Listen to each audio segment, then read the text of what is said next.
MLK was short. I mean, short people,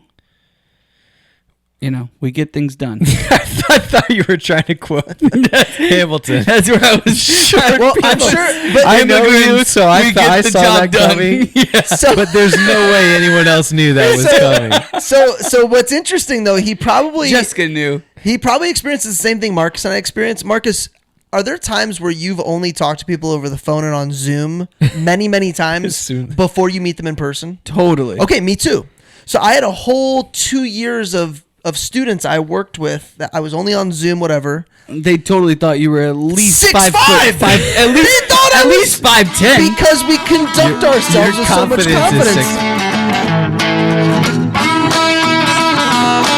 Welcome to The Cover, where three Hoosier friends judge books by their covers and movies by their trailers. That's right. I'm Brett, here with my fellow Indiana natives, Remington and Marcus, ready to dive into the stories that keep us up all night and occasionally put us to sleep. Whether you're a bookworm, movie buff, or just here for the witty banter, we've got you covered.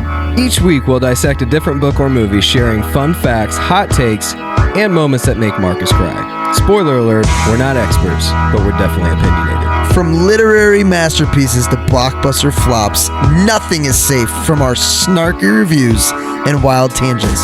Who knew Hoosiers could be this entertaining? So grab your popcorn and reading glasses because we're about to embark on a hilarious journey through the pages and screens that shape our lives. Or at least our weekends. You're listening to The Cover. Let's get the show on the road before one of our kids wakes up.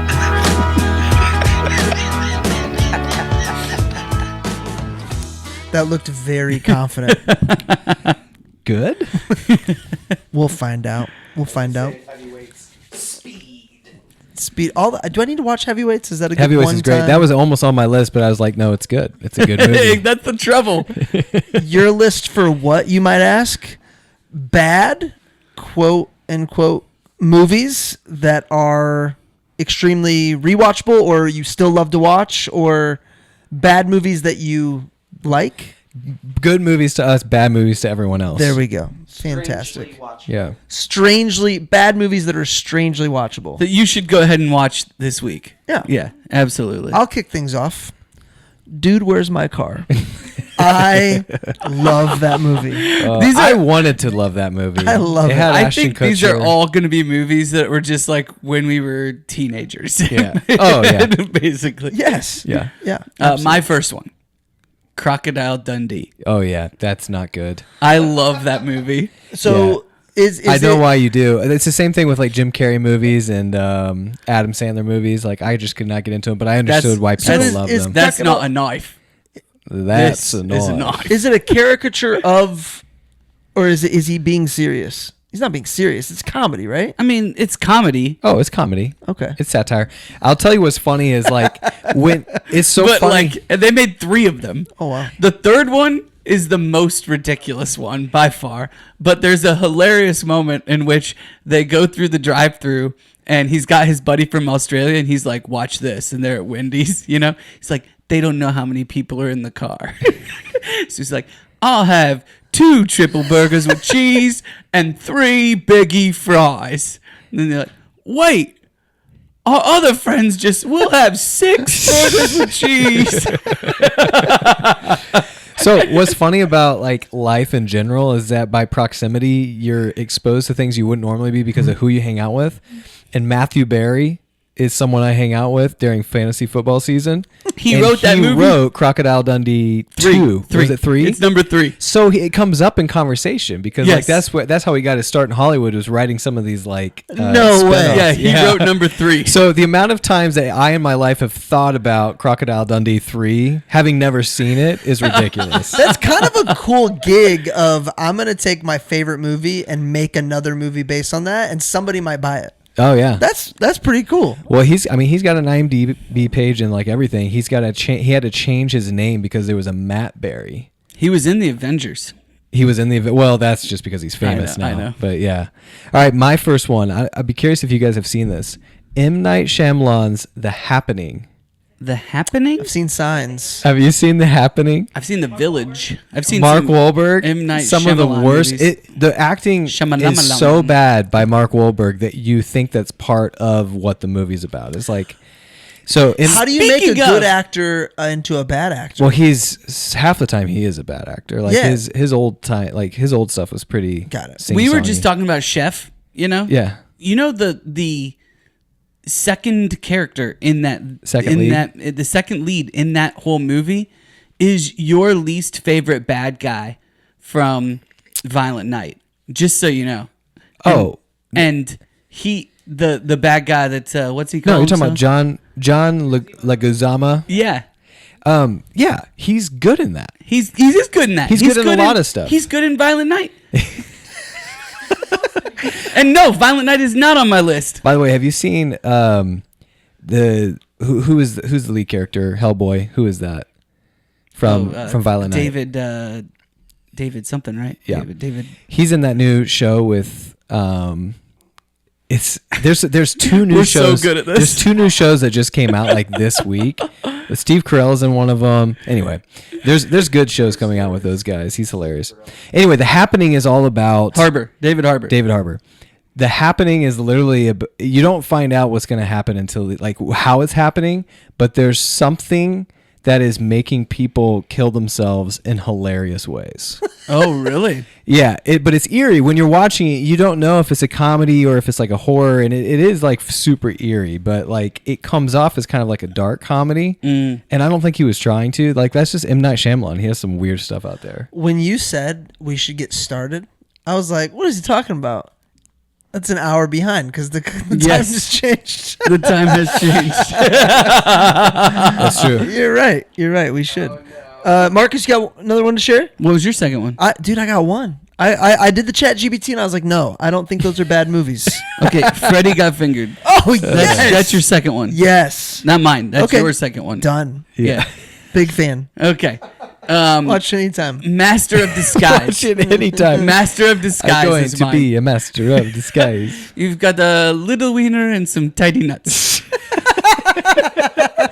Yeah, that definitely fits the Jessica category. Simpson. For sure. I cannot help it. I watched it with my kids and I was like, this movie's so bad, but I'm enjoying this so much. Dana Carvey, man. He's good. Oh man, He's actually so funny. he's actually funnier to me now with his impressions that he's doing like on his tours Yeah. and stuff. My second one is Saw, because That's a good after one. covering it and really thinking it through, I realized this is terrible, It's a bad movie. but it's yeah. great. It actually might be at the top of that list It's pretty good on that It's a list. great for because sure. it's so. I mean, because as bad as it is, and as bad as his acting is, at the end you're still like, whoa. Yeah, it is quite the twist. Yep. An ending can save a bad movie and Yeah. make it watchable for sure. Now, it can also, to your point, I haven't watched the whole thing in a very, very long time, but you said Green Mile for you when you watched it. Nate was like, just wish it had a better ending. It can spoil. You guys are the idiots that said Jaws had a bad ending, so I don't really have. Agreed. Yeah. Last one for me, Bad Mr. ending? Deeds. Mr. Deeds. Great twist ending in Mr. Deeds. That's my money? You, sir, Fun fact. you are definitely fired. I've never seen it all the way through. What? Yep, have not. Well, then that's why you don't like it. Hold up, wasn't Con Air on your list? No, that's too good. Okay. That Well, movie's so too good. Last one John on my Malkovich. list. I mean, come on. The last one on mine is Face Off. Oh, that's perfect.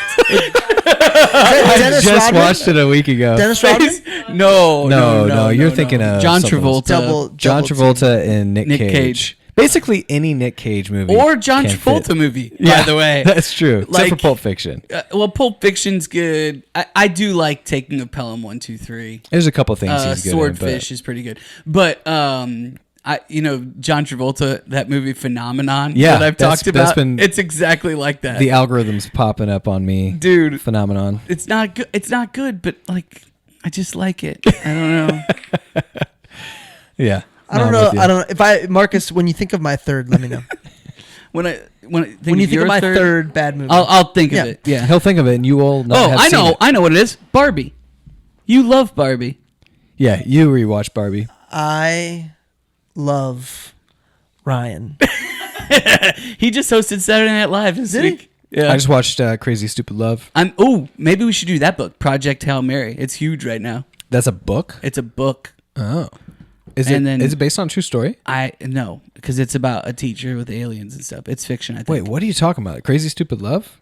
No, Project Hail Mary. So you moved on from when I said that. Like literally a second later. Yeah, you literally just I said. I watched Crazy But Stupid I Love. think we were talking at the same time. But what's the Project Hail Mary on? He just came out with a movie called Project Oh, Hail Mary. Gosling? Ryan Gosling. Gosling Got it. is just about to come out with this movie that is apparently going to be huge. Okay. And it's being marketed like crazy, which is why he was hosting Saturday Night Live. Got it. But it was a book first that I've heard people say they like. Oh. Just because it's about aliens does not mean Crazy Stupid Love is it's hilarious. not based on a by true the way. story. That's true. Welcome to the Cover Podcast. Harry Potter's a true Ooh, story. we should do top 9 alien movies. Sorry, Brett. Predator. What did we watch? Predator Nope. for sure. Nope would be in there. No, for but I me. mean, like, what's that one with Amy Adams? Arrival? Oh, That was a great is- movie. Yeah. Yeah. We watched that in E.T.? theaters, I think.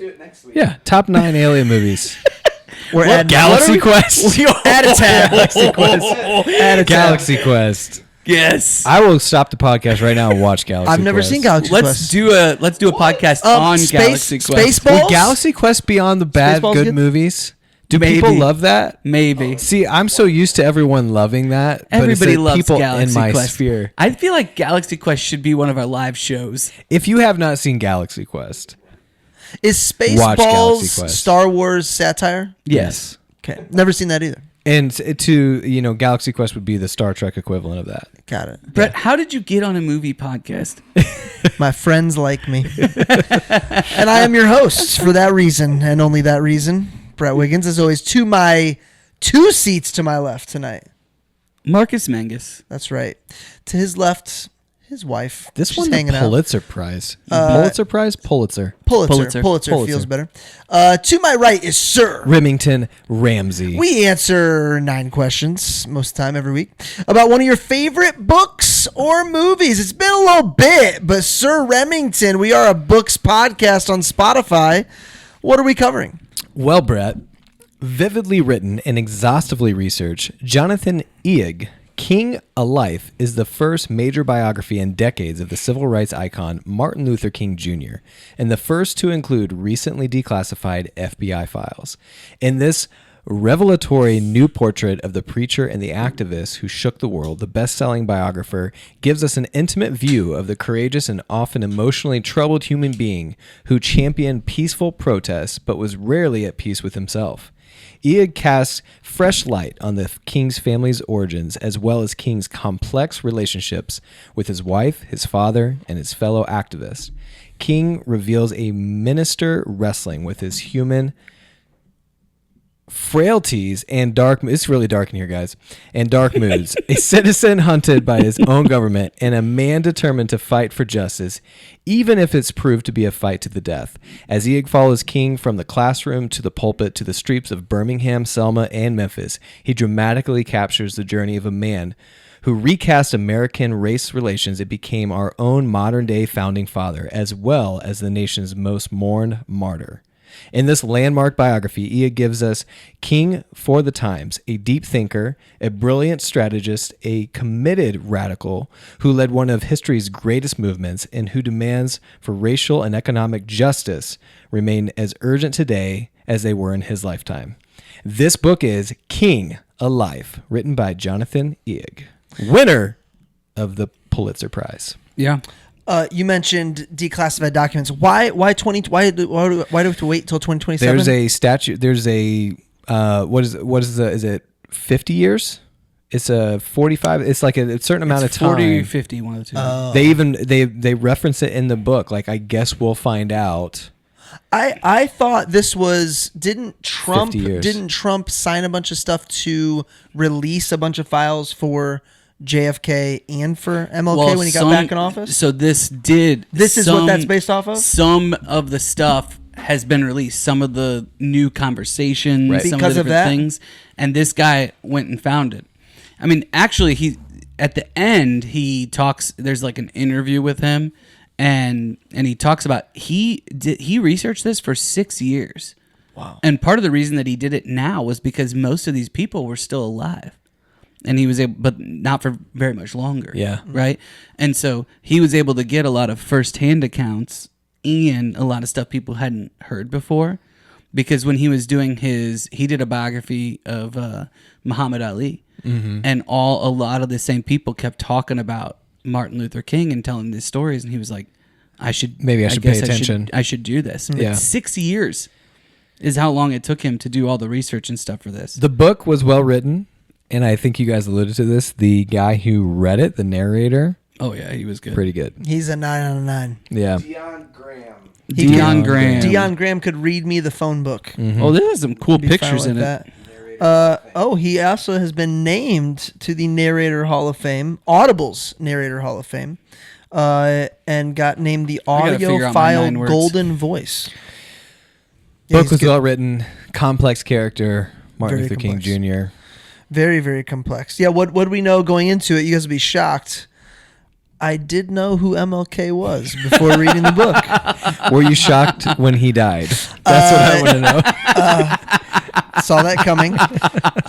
Did know that. I mean, he talked about it a lot in the book. But I definitely knew the Cliff Notes version. I didn't know all of the ties to communism that came up. I didn't know a lot of the inner workings of stuff. And then I would say, as of late, I was definitely aware. I think Charlie Kirk had some comments maybe about a year ago that I think, much like, you know how Charlie had made he mentioned that part of the civil rights movement was hijacked and caused a lot of the voting laws to be kind of misconstrued nowadays. So I don't know what you're talking about. Well, he talks about how it turns into like Title IX and things like that. Mm-hmm. Oh, sure. And it gets misused and people just jump on that and say, oh, you hate civil rights. And it's like, well, no, that's not what he's saying. Right. Yeah. I think some of the comments he made about MLK also were kind of hijacked and thrown out of proportion. Like, I don't think he actually meant what people grabbed those quotes and used them toward. Yeah. I think a lot of people do that. With them, with a lot of people. Yes. Yeah. But So MLK in particular. I would say as of late, that was what I knew going into it. But yeah, learned a ton. The quote from the prologue: "He was deliberately mischaracterized in his lifetime." Yeah. That was how they started the book. That was pretty interesting to me, to like frame it that way. Get ready. Yeah. Marcus, know anything else going into it? I think that what I appreciated about this book versus what I'd heard before was it gave kind of an unadulterated look at Martin Luther King Jr. So I think that we've got a very, like, when you grow up and you're going through school and everything else, you just get a small snippet of what he is and Some what of the he reason meant. why is because we're so young when we get taught it. It would be maybe inappropriate to teach us, Probably. right? So some of it is probably based on that, and then we don't revisit it later in our education. Yeah, we because just we've already assume you learned kind of it. know it. Yeah, it's probably some of that. Yeah, I mean, I remember getting to, I don't know, a very old age, an embarrassing age to not know certain details about the Holocaust. Like Sure. maybe even college. And people said something, and I had no idea because it just, that wasn't what we focused on when we learned about it. And I didn't do any digging afterwards. Like, your brain can only handle so much Yep. in those times. Yeah. That's a really interesting point. When are you taught MLK? I want to say fifth grade? third, fourth, fifth. Yeah.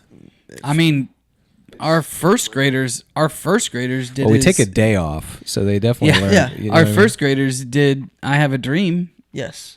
where Yeah. they memorized that first part And of I'm I sure Have a Dream. teachers are at least referencing who he was, but Yeah. not much of the story. I thought about something you said, Reb. It said deliberately miscategorized. Mischaracterize it. I don't know. I mean, you know about Rosa Parks, you know about Montgomery. Well, that's another thing that I knew who Rosa Parks was. I didn't know she was a corporately included figure of the civil rights movement. I just thought she was a lady that went out and did something really? bold. I didn't know she was actually Like it was planned. I Yeah. had no idea. I had no clue. You said mischaracterized. I don't know that he was mischaracterized, but it was almost like a look over here. Yeah. Focus on the. Well, I think that's probably has a lot to do with like the communism. So like Yes. near the end, Yes. like because you'll I mean they do not pull any punches when it comes Correct. to his infidelity. Yep. So like you have this character who has to an impressive account had every reason to be violent and never was. Yeah. Yep. Like had every reason to be justifiably violent, like whatever, to a certain degree, Yep. and never ever did. And that moral high ground, but then you had the knowledge, the blatant knowledge near the end of his life because it was just It hard was to being leaked and everything. yeah, it was being leaked and it's hard to hide that. Yep. But the communism, I think, like, so then that just leads to, hey, listen, if he's got something wrong, he's got a lot of things wrong. So then I think that's where the communism and like, let's just look, like you said, look over here when he's doing all this good. Yeah. And well, before we get ahead of ourselves, Yeah, we'll get into we it. were almost there. boy. We were almost there. We got 30-second synopsis coming in hot. Marcus has his tattoos on his fingers to remember what word he's on. So here we go, Marcus. 9 words for us.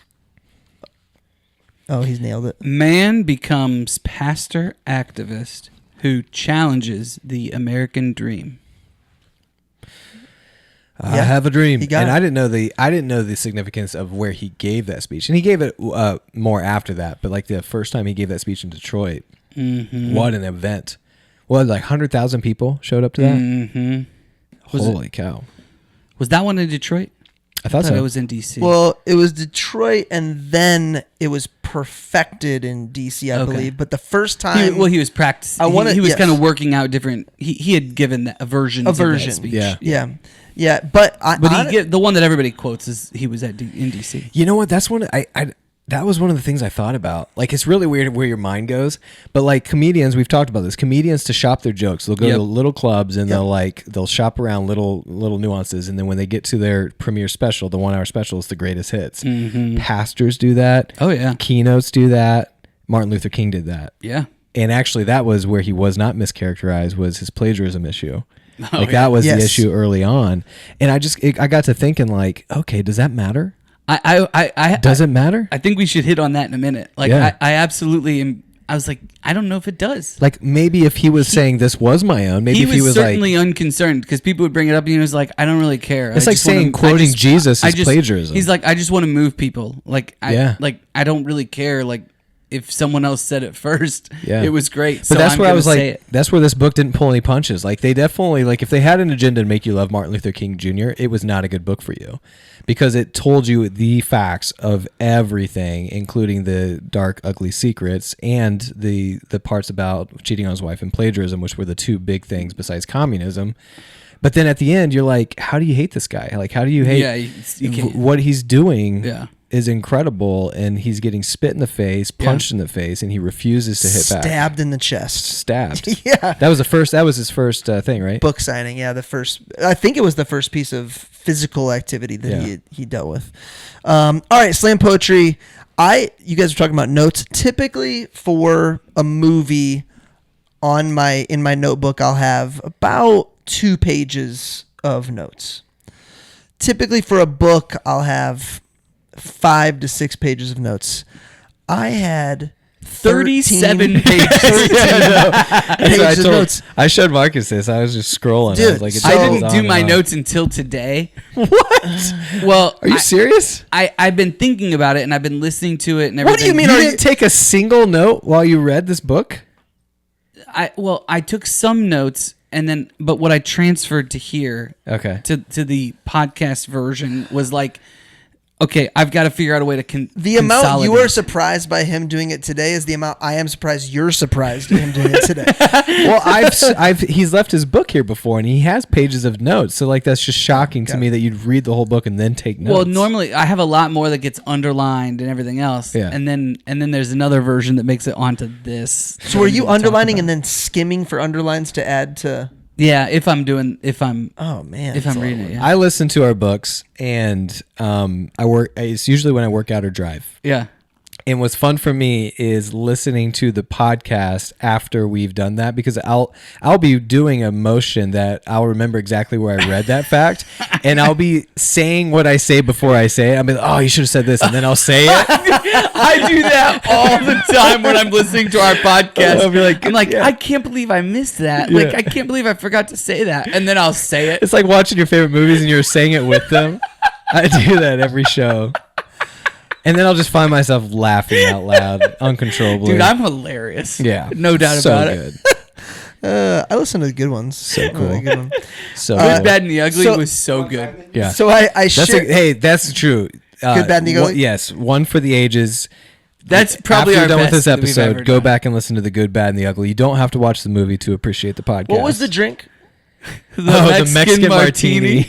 So, that was. Did I like? I Oh, Oh, yeah. you loved it. Oh, I yeah. did, but it didn't taste like a martini. So I go. No, it tastes like a It was margarita. tequila. So World Traveler was on a cruise ship last week. I asked for a Mexican martini.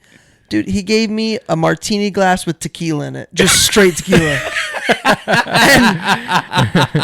Yeah, it was not what these I are was expecting. He has a cocktail book. Yeah, but it explains the reason why he looked at me and was like, "Okay." Okay. You had dang it. Mexican servers on your cruise? Yeah, Really? from all over. Yeah, but I Yeah. mean, it was Cozumel, and Did you go to Guido's? we did. I've never hit that contest, so I've never been. You had never been to Guido's? Correct. And how long have you been at Cutco? 18 years. That's crazy. And dude, I loved it. It was so It was good, right? So good. It's one of those things, like they think that it's over promoted, because it truly is, because it's promoted so heavily. But then you have it; it's the greatest lasagna in the world. It's so on good. Cozumel, Little And I Island. was I thought expecting- that's what we were talking about. I couldn't remember the name of the place. Guido's. Yes. Guido's. Yeah, it's a hole in the wall You never hit that, huh? No, never hit it. I'm great at developing people that hit it. that hit it. Yeah, I hit it. Which I should hit it if that's anyway. It was just all DVMs get to go The this time. Jeff Bry classic. Oh, That's dude, it's so great. good. And you don't tell me about I'm a DVM. I thought I get to. Do you remember the garlic bread that comes out beforehand? Oh, yeah, it's all the good. big puff It's all good. toffee. This is a 2-hour episode remember for the toffee. sure. There's Oh, no man. way we're getting Toffee out of this dessert. without 2 hours. Slam poetry. Oh, the reason I share that is because I had to ask ChatGPT to make this one. Oh. Because usually I look at my notes and I just kind of go like, all right, I'm going in order. And it I've was always wondered how you do it. yeah. I just look at it and I'm just You told me before you just start talking and then rhyme the last two lines. that I do just rhyme the last two lines at the end. Yeah. But okay. So ChatGPT, here we go. Boy. Genesis warning. Watch out for the dreamers. Auburn Avenue, Atlanta.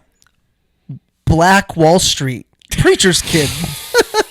Michael becomes Martin because apparently Dad said King isn't strong enough. Chance Brett wrote. Let's upgrade the first name too. Dad practicing sermons on dead chickens. Racism? Kid doesn't even notice it until school says, you don't count. Summer in Connecticut. Oh, two different Americas.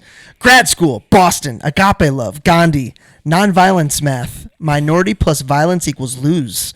Minority plus love equals confuse the heck out of everyone.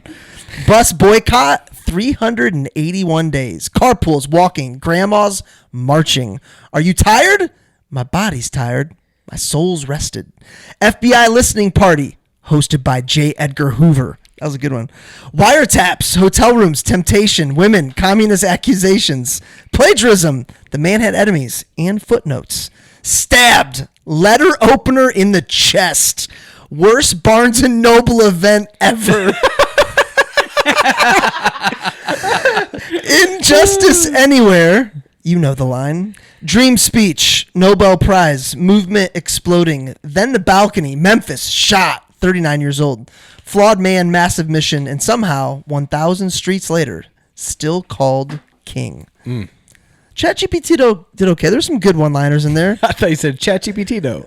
Dude, when you were 2 minutes in and were just getting to the stabbing, I was like, oh man, this is gonna take a while.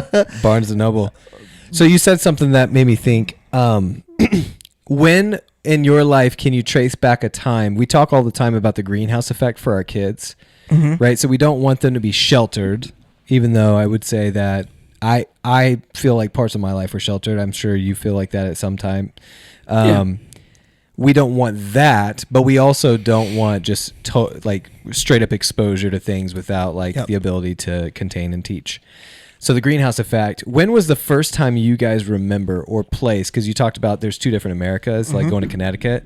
I remember there was one specific time, and I'm sure there were others, but my head went to this place where I was like, oh, kids my age are different than what I'm used to. They're cursing and they're like talking about drinking and smoking and like I didn't know that was a thing.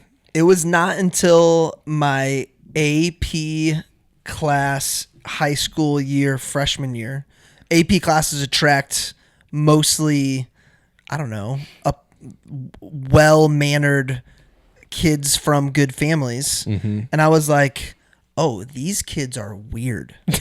So I was like literally that 15 and I was not that. No. So like I So thought, he's Were saying you all well-mannered? the stuff you just described Yes. was what he was until he was 15. Yes. He was like, So it was like the those other opposite. people are Oh, weird. that's hilarious. Yeah. So you were not well mannered? I knew how to not get caught. Okay. Yeah. Yeah. But I was well aware I was not well mannered. Yeah. But I was the trust. Parents trusted me. No, mine was Teachers trusted me. Mine was a basketball camp, Taylor basketball camp. Yeah. I got there and, we'd do the drills and then, we'd be it was the first time I was alone. Like it was a camp. So I was in a dorm room, like living away. Yep. The kids were just like, it was specifically the cursing that was strange to me because it felt so forced coming out of their, I don't know, 13-year-old mouths. Mm-hmm. And they said, hey, why is, and you always know people don't know me when they call me Remy. They go, why is Remy not cursing? And they look over at me and I'm like, I didn't know how to respond to that. You're like, I don't even know how to curse. Yeah. My mouth doesn't You guys move sound that like way. idiots. Like what? That's why I didn't say that, but that's what was thinking. Dude, it would have been so cool if you did say that. You might have gotten beat up, but Yeah. So did you feel well prepared for that moment? No, that's what I'm saying. That was the first time. Do you think because it was a Taylor basketball camp, your parents didn't feel the need? That's probably what it was. It's like, yeah. had I been somewhere else where I felt like I wasn't in a Christian environment, it wouldn't have happened. Now, this could have happened literally anywhere. Kids are kids. Yep. But it felt like I was in a greenhouse that I wasn't in. Yeah. Well, so what's interesting is that I think because I was at a public school, I probably was more inoculated to that kind of stuff than you were. So don't get me wrong. That's my greenhouse. Yes. Like I'm saying, it could be racism. It could So be. for me, the big thing was my sophomore year. I went to this thing called the World Leadership Congress in DC. I think I've talked about it on the podcast before, but I'm in the room with these people for like 11 days, in this dorm room, and everybody's sophomores, and I just cannot believe the things that they're talking about, whether it's like drugs or sex or whatever. And I'm just like, these are the leaders. Like these are the people who have been, and now I think looking back, I was a little bit unique in that most of these people's parents just had a lot of money, and kind of like paid for them to be able to have these opportunities, but I had to like earn it. And, but in my mind, in my 16-year-old mind or whatever, I was thinking like, okay, these people aren't necessarily terrible people, and all these things that I thought were terrible, they're doing or talking about or whatever. It was really hard for me to figure out because their morality and what they thought was moral versus what I'd grown up with were vastly different. And I think there's a period of life where, whether it's college or your young marriage or something like that, where you start trying to figure out what you believe is true to scripture, true to the life that you're supposed to live, what is legalistic. Yeah. And you figure all that out. What's crazy is when you start having kids, you kind of go back to almost as conservative as. Well, that's what I was going to talk about when you were talking about the cussing and stuff. This is one of the reasons why you guys make fun of me, but like, I think showing these movies to like Reed or Colby, just turned 14, is 12, even pushing the limit with Quinn, who's 9.5. I think it's helpful for them to hear it. We can be there with them and talk about these words or how people are interacting, or hey, this is why we don't do these things. But this actually exists in the world. Yeah. You're just living in this world where it doesn't exist. Yeah, I remember there was a Bible teacher that we thought was so cool because he watched R-rated movies and thought it was okay for us to, if it had a purpose, like Schindler's List and stuff like that, Donnie Darko, like if it taught something. And then so some of the kids would just go off like Crazy Town and just watch something because it was rated R, and they go in and they tell him, he's like, you guys are just trying to justify things here. Like there's no, like I remember that discussion vividly. Yeah. But yeah, I think there's definitely an age at which that is appropriate. You start doing that, Yeah. and it's like that kind of inoculation, or the greenhouse. Like you're introducing them to different things on your terms, which is really interesting. Controlled exposure. But if you never introduce them, that's when you're going to have a problem, I think. Yeah. Well, we're getting into it. What made us stop and think? Favorite moments, hidden gems, quotes, hot takes. We'll get into all of it. I think something that the book starts off and goes way more into his dad for a lot longer than I thought it was going to, besides him. But I think it helped to create our viewpoint on his perception of being a pastor, his cheating on his wife, things like that. Like he was becoming a product of his environment, and all the good and all the bad. I mean, all of it right away. Anything from his dad's background, dad's upbringing that stuck out to you guys? Well, yeah, a ton. I mean, you see why he has. I honestly believe that him falling in love with a white girl early on, and that going south. I honestly believe that the book was going to try to bring this back up later. It never did, and I just wonder if that was the only true person he ever loved, and that's why he never got back there. Like, I don't know the race of the women that he slept with, but I imagine it was mixed.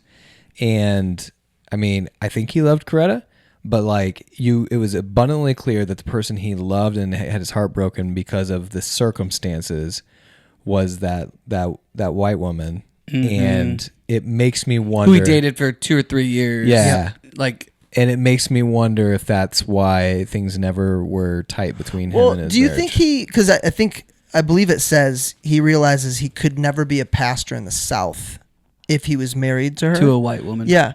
Do you think he regretted that? Do you think he like that in the, like, to your point, he was married to Coretta but not fully I don't know. committed to her? Your original question was his dad, right? It wasn't his dad known for. I mean, he didn't have it a was bunch well of known. kids. It was well known. Yeah. So yeah, I mean, it's like a generational thing. You're trying to stop. If there's something generationally that you don't want in your story, it's hard to just be the stop. It's almost like the better version until it stops. He actually talks about it at one point when he's got that. He's doing the research for this female professor, and he's talking to her, and he I guess he tells her, he's like, one of my biggest worries, this is before he's married, but he's like, one of my biggest worries is infidelity. Like, my dad has always done this. I don't want to do that. I want to be committed to one woman, but I don't think that I can. And she says that she never really believed him, but she did believe that he wanted that. Like, she believed that he wanted it, but she didn't believe that he was going to do it. Yeah. Type of a thing. It's just crazy. It's basically asking for permission right there. Yeah, I think so. I mean, he was trying to figure that piece of him. It's like when Paul talks about like the thorn in his side, it's like that was always the thorn in his side. Now his mom, on the other hand, was his mom Delia? Is that his mom is Alberta? Okay, so was Delia his Delia's dad's mom? Yes, the one that she's a badass. Yeah, dude, she's awesome. She beats up the farmer. Yeah. So the farmer hit MLK's dad and her son. Yeah, and she confronted him with fists. She goes, "You can kill me, but don't touch my kids." And he left him alone. Which, but that was a generation before that, which was definitely, you do not touch a white farmer. No, dude. Right? Yeah. Right. Let alone like look them in the eye. Probably. I mean, we covered, like, you know, you think about Fever in the Heartland, Yeah. right? That ends kind of as Martin Luther King is being born. Right at the end of the Prohibition. Yeah. Yeah. So I've been watching before Peaky that- Blinders. Have you guys ever watched Peaky Blinders? I've never I've been watched told it. I should There watch is it many times. The Prohibition times the 20s. Like, I used to really think, because Hemingway wrote about, I think The Sun Also Rises is about the Roaring 20s, and Gatsby, and it's just a lot. It truly is a lost generation. Like that generation, like, did not understand the point of life. But there's so many good literature and movies and shows that come out of that time, just because of like the crazy boom economically crazy that it had was. happened. Yeah. I mean, it's just wild. So Peaky Blinders is about what's going on in England during the 20s, right after the war in France. Anyway. What stops that period of time? What The Prohibition? what's the lost generation of just what turns all that around? Alcohol The being war. legalized again. Got it. World War II. World War II. So 33, Yeah. it was legalized again, and then between World War I and World War II, there was The there was Depression bigger and then things World to War worry II. about Yeah. than Got it. Yeah, that'll wake you up. yeah. Yeah. I wrote this down about the dad. You know, he goes and he gets this house. He buys this house, and it comes with a housekeeper, and they decide to keep her on. Man, this is something we've just lost in our society. You know, when I used to Housekeepers? watch the Brady Bunch, I would be Alice? like, "Why do they have Alice? There's a mom." Yeah. Now I have 6 kids, 3 boys You and wish 3 you had girls, Alice. and I'm like, I think we need an Alice. Your house didn't come with it. My house didn't. Does the come, house in Carmel come with one? No, surprisingly. That's I unbelievable. thought every house in Carmel came with a Does it have a housekeeper. pool or a housekeeper? Unbelievable. Oh, man. Ridiculous. It is on a golf course, so I guess Is there's that that. Brookshire? Yeah. Oh, baby. Yeah. Didn't know that. Yeah. Do you know? How close to? Or are we gonna be- fairway? Are you? Are you close enough to tee off balls- after the last? I'm not close enough. I'm not close enough that we're hanging out in the backyard and we can Chipping? Yeah. Dude, we could always do a par 3 Yeah. at From your yard. 9 p.m. Yeah, man. we Once could a week. probably pull that off. Yeah, for sure. Absolutely. All right, I just wanted to make sure we didn't lose anything when we start talking about MLK Jr. and his. There's a lot. There's another leading- there's another big thing. There's a lot leading up to what created his. The other big thing in terms of like Yeah. Martin Luther King and the way that he You can call him Daddy King if you want Daddy to. King. That is the way that is the way that they written refer there. to It him. is the way it's Chapter written. all 3, the Daddy time. I just King. want to Daddy hear King. Marcus say it. Okay. Okay, Daddy King. You have to say it like that. Yes, I do your daughters ever call you Big Daddy? do. No. Mine call me Big Daddy all the time. I have. What is that from a movie? What's happening? They call Bluey's. The only It thing- is Bluey. Bluey's. They call him Big Blue. Big Bluey, something like the that. only thing I think of when I hear that is from Big guy. Big guy. Django Unchained when he's like, Big Daddy. Okay, you have to say it from like. right. The first 4 chapters are about Big Daddy. So- Okay. Big Daddy. Anyway, Yeah. Daddy King is like militant in his punishment. Yes. He's like described as essentially like whipping these kids, and the way that Jonathan Eig, or however you say this guy's last name, the way that he portrays that is like that really contributed to the non-violence that Martin Luther King Jr. Sure. And he wasn't confrontational in general, right? There were many different times where He actually shied away from He had the confrontation. chance to be confrontational, and he wasn't. And it made a lot of people very frustrated with him.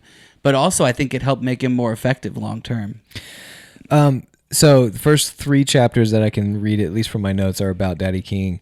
You mentioned the dead chickens. It's a note of mine, and I can't remember what it is. Practice preaching by delivering humanities for dead chickens. he So knew- Daddy he knew- King, growing up, was on a farm. I believe his dad might have been a pastor as well, or I he had can't some remember. connection to the church, and he wanted to be a pastor, so he would literally practice Eulogies. sermons, Eulogies. eulogies of the dead chickens. Yeah.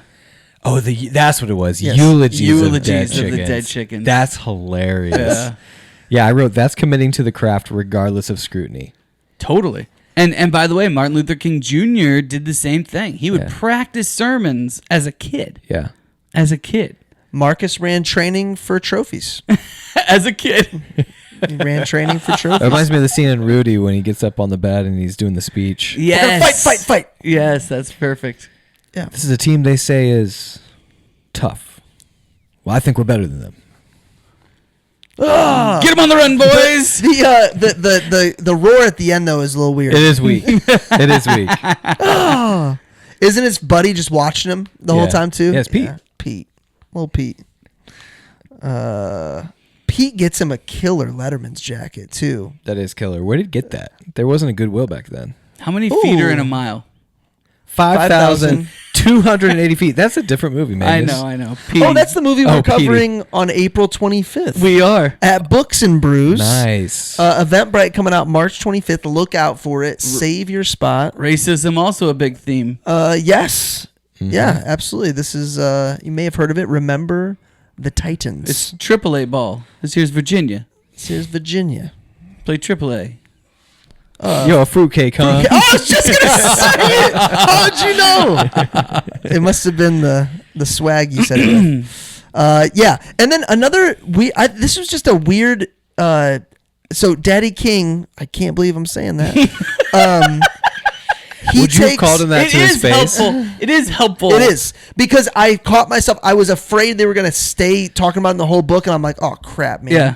All my notes are going to mess Well, up." let's talk about how they were not named Martin Luther King. Neither one of them. Right? Neither one of them. Yes. Like, they were named Michael. So Michael, and then he goes on some sort of trip, I believe. Yep. Learns all about. he was in Europe, I think. Yeah, Martin Luther. It's all about Martin Luther, and then yeah. changes. The theses on the wall. Boom, boom, boom. yeah, changes his name. Ooh, I wrote down something. This is completely off topic, but this is what we do. Yeah. So I don't think we've done anything on topic, and it's 39 minutes in. church. No, Daddy King. We're good.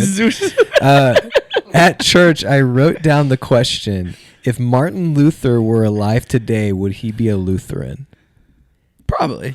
Dude, I don't think he great would. question. And here's my thought. So Drew and I have many audio messages back and forth on Catholicism and Oh, our non. my goodness. And my argument is, Drew, I actually think there are some portions of my non-denominational church experience that are closer to the original Catholicism. than yours. Than the- because they've added so much over the years. Yeah. Maybe I'm right. Maybe I'm the Catholic. I just think that Lutheran's big thing, the 95 Theses, 95 or 96, I can never remember. Is it 95? I don't know, but when you say theses, I always think feces. For some reason, every time you guys have That's said Your it. level the of intellect, that Catholic- does that's not the Catholic surprise me. All right, and you're saying, Rem? Let's just say it was 95 Theses. When he basically broke off with the Catholic Church, he was trying to get away from the legalistic traditions that the Catholic Church used to trump the actual gospel. And I'm telling you, there's certain, and maybe it's not just I'm choosing Lutheran because that was based off of his name, but the Lutheran Church modern day doesn't look a whole lot different than Catholicism in a lot of practices. And it's a question about Martin Luther and Lutheranism, but it's really a question of if Jesus he were didn't alive want today- to break off of the Catholic Church. I know he didn't, Yeah. but he did. So I'm just saying, like, it makes sense that 95, yeah. that the Lutheran denomination of Protestantism would be so close to Yeah. Catholicism. So I'm just saying, like, I don't know the answer, obviously. His heart, what I'm saying is his heart of the matter, if you look at where they have progressed as a church this far, Yeah. his heart was not heard, is my argument. And now maybe they cut off some really big defining things that he disagreed with about the Catholic Church, and Yeah. that's cool. But anyway, just a nice little derail for you guys. A Well, nice little completely off topic. The man who changed the names, Daddy King, he takes his choir to the opening night of Gone with the Wind, Yeah. and everyone dressed up in their role, whether white or black. So black people that attended dressed up as slaves at the premiere, including MLK Jr. The South. So I feel so. Elliot Allen, our good friend Elliot, tried to describe to me, and he talked about this later on when he spends the summer in Connecticut, and then it kind of makes sense to him when he tries to have movement in Chicago, and he's like, man, white people in the South are racist, but they're racist to your face. White people in the North say all the right things, but they don't actually believe any of it. and it's almost worse. And I don't know, because this was in the South, it like, I don't know, that just seemed odd to me at the time, for that to happen and happen like so normally. I don't know, like it was an interesting share that I thought was, I could not stop. And he brings it back up later. Yeah. When he talks about the sister that was next to him when he was, dressed as the slave boy. Yeah. Going to see Gone with the Wind. Yep. All right. We ready to keep moving? Anything else, Daddy King? He was 5'7" when he registered for the draft. He never grew after that either, by the way. Daddy King was? No. Oh. Sorry. I thought we moved on. MLK was short. I mean, short people, we get things done. I thought you were trying to quote Hamilton. That's where I was short. Well, I'm sure, but I know you, so I thought I saw that coming. Yeah. But there's no way anyone else knew that was coming. So what's interesting though, Jessica knew. He probably experiences the same thing Marcus and I experienced. Marcus, are there times where you've only talked to people over the phone and on Zoom many times before you meet them in person? Totally. Okay, me too. So I had a whole 2 years of students I worked with that I was only on Zoom, whatever. They totally thought you were at least 6'5". 5'5". At least 5'10". Because we conduct ourselves with so much confidence. Is 6'5". And then they see me and they're like, "Hey, oh." Immediately unimpressed. Guess you're compensating for something. So I just wonder if MLK had the same. I don't know. Your voice is definitely attached to lower than 6'5". His voice, yeah, his MLK, voice is booming. MLK can, yeah, he's got a radio voice without a doubt. He spent the summer in Connecticut. How is it that you got invited onto a podcast? Got a very good agent. Very good agent. So does Alec Pierce, am I right? Hey. Great agent. And apparently, Daniel Jones has a great agent too. You know what they asked for? 50. They asked for 50. That deal is looking better and better. No wonder they franchise tagged him or transitional tagged, whatever. Yeah. Oh, Colts fans. Let's hope it all works out. His summer in They Connecticut. trans tagged him. Oh, That explains so much. Danielle Jones. hey. Dude, Danielle Jones showed up the second half of the season. I'll tell you that much right That's now. why we got a discount though. Equal pay. Nate is moving us on. 44 minutes. That is a record for getting canceled on a podcast. man. I would have thought we would have been canceled way before now. Well done, boys. They tried to call him Alicia Pierce. He was like, absolutely not. I want 116. All right, so Is he worth it? Are we joking ourselves? Okay. First of all, was he even a top 20 receiver in any category? no. So here's the deal. I think he's the 1,000 top yards 20. receiving on 40 receptions is think wild. I think he's top 20. I here's the deal. 4 years from now, it's a killer deal. He's really, really young. That's right. And knowing that we were getting rid of Pittman, it all makes sense. That's right. We've got a young receiving core, Josh Downs. Like I think now it makes a lot more sense. At the time, I think right now, right this second, it's an overpay. But it's You not know who gonna probably be. didn't play receiver? Martin MLK. Luther King MLK. Jr. He's Yeah. a corner for sure. Yeah, at best. He's a liability at corner, I bet. North and Getting beat like he stole something. He might have been a running back. The running back, y'all. Man, it's going to be a great episode. April 25th. his realization going to Connecticut for the summer. So they're in the train. Literally the moment they cross over from the south to the north, it's a different train. Yeah. Doors open up. Yep. There's What a world. what a world to live in. Yeah. Like yeah, that's and then he just has this whole new experience of what the US could be like. I think that was monumental in his realization that I want to be an activist. Well, maybe. I mean, early on, they had to talk him into it. So you Yes. mentioned Rosa Parks, and that was calculated, but they had called this young preacher, and he pushed back. He didn't see it. He didn't want it. He was comfortable. Well, So his plan wasn't even to be a pastor at first either. Well, he was by the time. Yeah, correct. Yep. But by the time we're talking about, he was already a pastor. So you're right. Like, there's a theme of being talked into what he's capable of. Yep. But we're skipping over the courting of Coretta Scott King, by the way. Mm-hmm. That's a really interesting chapter. The recording, courting, the courting, the courting of. Dude, I'm not a fan of old school courting.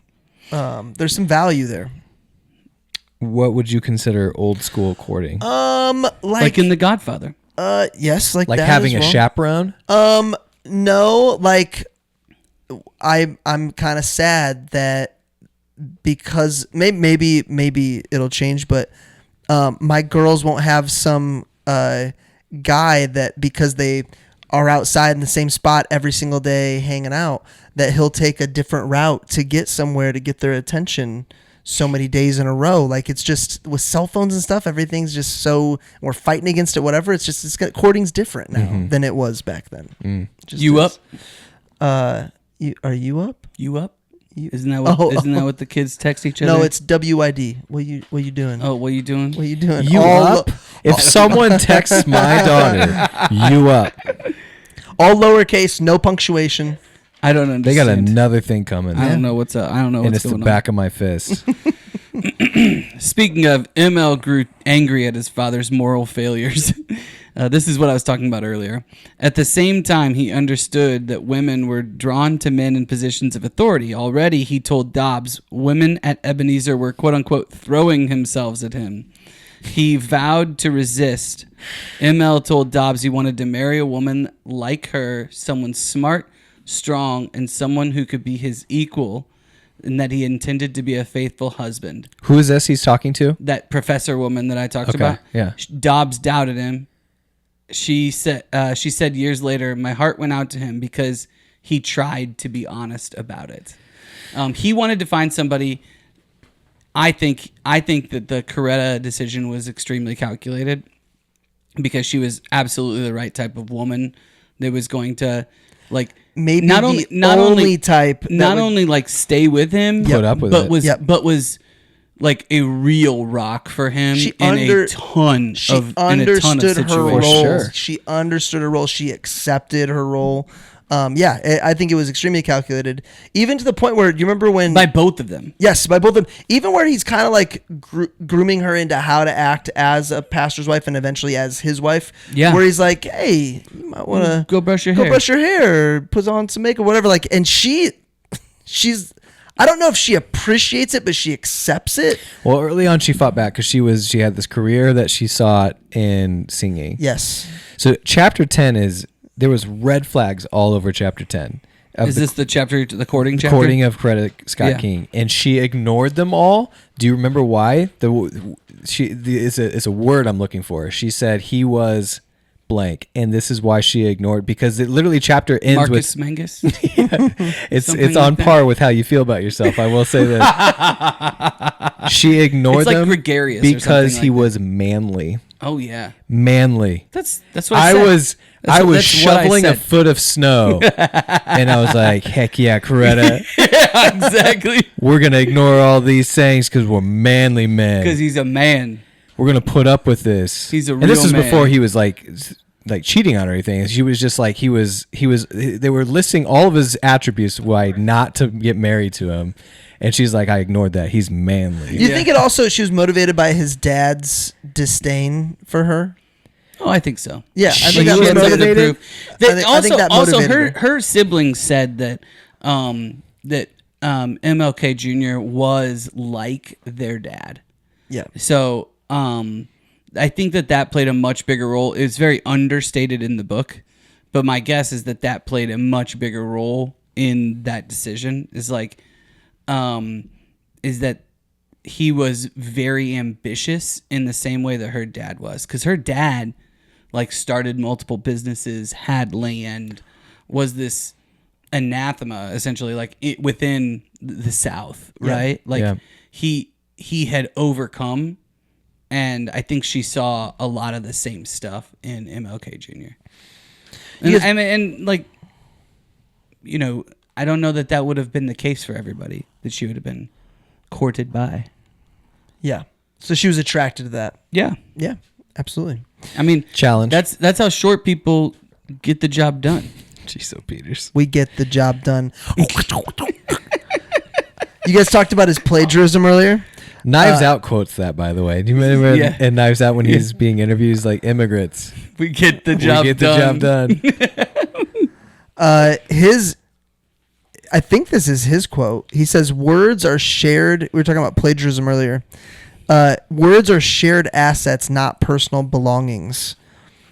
I like it, but is it just an interesting Seems like perspective to yeah. get away with it, right? Like, but he just didn't care. yeah, but when you're writing, this was like writing a paper for school as well. Yeah.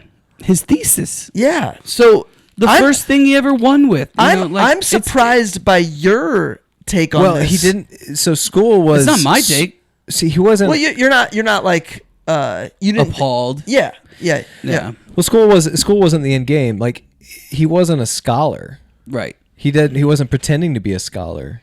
He literally, the quote was he was. It's about move. Like you were right. It's about moving people, and he never hid that he stole sermons. This was a time where everybody did each other's songs, though. Yeah. So like this was a.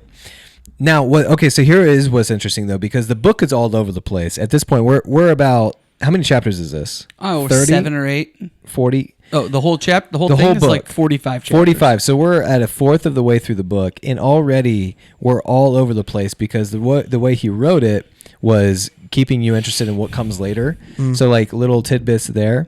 So here's what I wrote. What's interesting about this book is there are little details about hobbies and interests, but 95% of the book goes back to the fight for civil rights. And it makes me wonder, if someone were to write a book about my life, what would be the main theme that keeps going back to? What would And you how be known like for? everything flows to And everything that. flows to and through that. Like, what would someone pick up? The book is uninterested the about cover podcast. everything else. Yeah. Isn't that interesting? Like, it's a different way of like writing your own eulogy and that kind of thing. Yeah. It's an interesting question versus what's on your headstone. Mm-hmm. I like that question better, probably, because it does allow for all the other things too. Like I said, like the book itself, like when you ask it that way, it's like you don't have to take away from like like the podcast and little things to have that core center, thing that you're known for. And I think we'd all like it to be Christ. Yes, absolutely.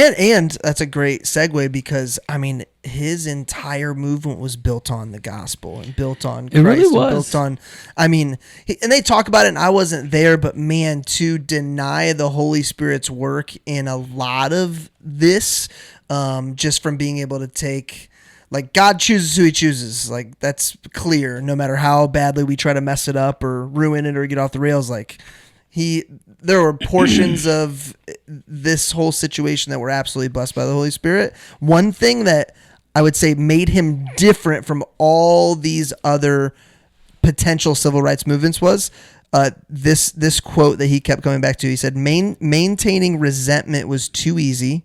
He wasn't ready to give up on white people. It kept on coming back to, like, I'm trying to bridge a gap here. I'm not just trying to get our way. He even says, like, at one point, like, black power is no better than white power. Like, any form of, like, he was just so different how he's going about it. And it was all driven by your point, Rem, of like just his relationship with Jesus. And well, he talks all the time. He's like, listen, if we've got the moral high ground, we don't need violence. And I love that message. Like, and it's the reason that A, it's lasted so long, and B, that people got so frustrated with him because they were like, oh, look, or frustrated when he gets killed at the end. It's like, look where his moral high ground ended up getting him. It'd be right. Is basically